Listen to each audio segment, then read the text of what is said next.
ప్రభుత్వ ఉద్యోగుల బకాయిలు క్లియర్ చేసే పనిలో పడింది రేవంత్ సర్కార్. మాట ఇచ్చిన ప్రకారం 1000 కోట్లను రిలీజ్ చేసింది. నెలకు 700 కోట్ల నుంచి 1000 కోట్లకు చెల్లింపులను పెంచింది. దీంతో అక్టోబర్ 2025 వరకు రిటైర్డ్ ఉద్యోగుల జీపీఎఫ్ క్లియర్ చేసింది. గత ఏడాది ఉద్యోగ సంఘాలతో జరిపిన చర్చల్లో ఇచ్చిన హామీలను ఒక్కొక్కటిగా అమల్లోకి తీసుకొస్తోంది సర్కార్.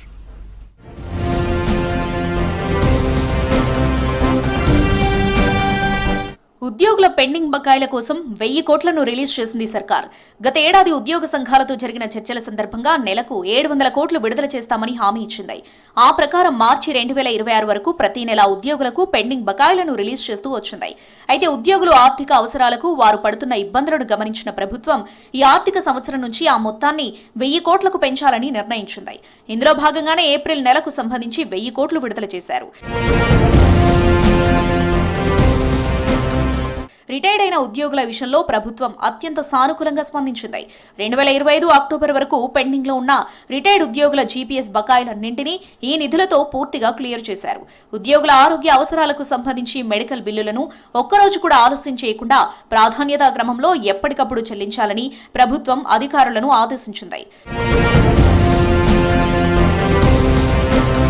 ఉద్యోగుల ఆరోగ్య భద్రత విషయంలో రాజీ పడకూడదని ప్రభుత్వం నిర్ణయించింది. ఒక్కరోజు కూడా జాప్యం లేకుండా మెడికల్ బిల్లుల చెల్లింపులు రెగ్యులర్ గా జరిగేలా యంత్రాంగం చర్యలు చేపట్టింది. 8000 కోట్ల మేర ఉద్యోగులకు సంబంధించి బకాయిలు పెండింగ్ లో ఉన్నాయి. గత ప్రభుత్వం ఉద్యోగుల పదవీ విరమణ వయస్సును 61 ఏండ్లకు పెంచింది.